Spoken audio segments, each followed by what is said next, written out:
Here we have another inverse problem. We have our function f of x equals 2x plus 3, and our task is to evaluate f inverse of 11. Okay, and so our first mission is to figure out what f inverse of 11 means. So that's typically the hardest part of this problem. So what does that mean? That means find x such that f of x equals 11. Okay, we have to know that much to be able to do this problem. Okay, so that is, we want to set our output y to 11. So f of x, there's f of x, set it equal to 11, equals 2x plus 3. Okay, subtract 3 from both sides and we get 8 equals 2x. Divide both sides by 2 and we get x equals 4. Okay, so let's check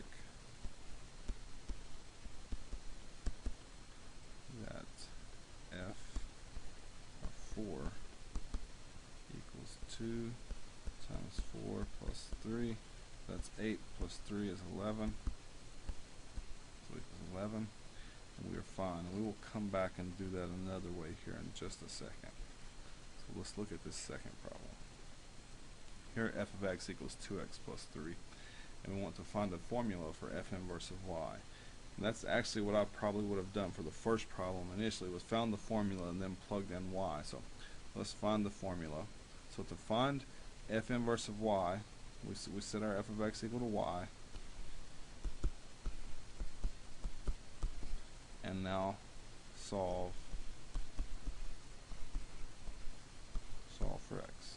Okay, so we get y minus 3, subtracting 3 from both sides, equals 2x. Okay, now dividing both sides by 2, and we get the x equals y minus 3 over 2, and that's our inverse function.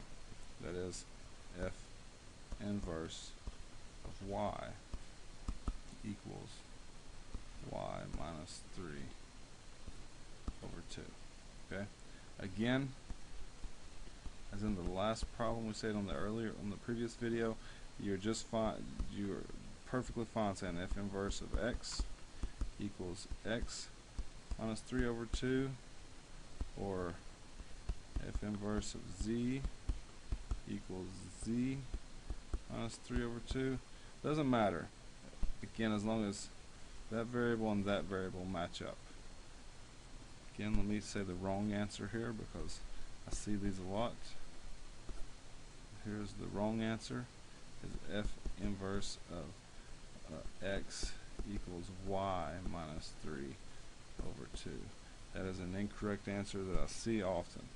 This variable doesn't match that variable. They have to match. Okay, so we have our inverse function here, f inverse of y equals y minus 3 over 2. Now let's go back to that first problem. So we had, let me clear me off some space here.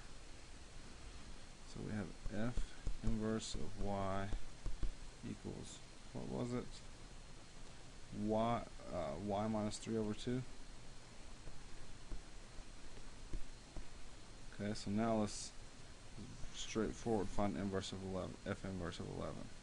So f inverse of 11 is equal to 11 minus 3 over 2, and so f inverse of 11 equals 8 over 2, and f inverse of 11 equals 4. Okay, so again,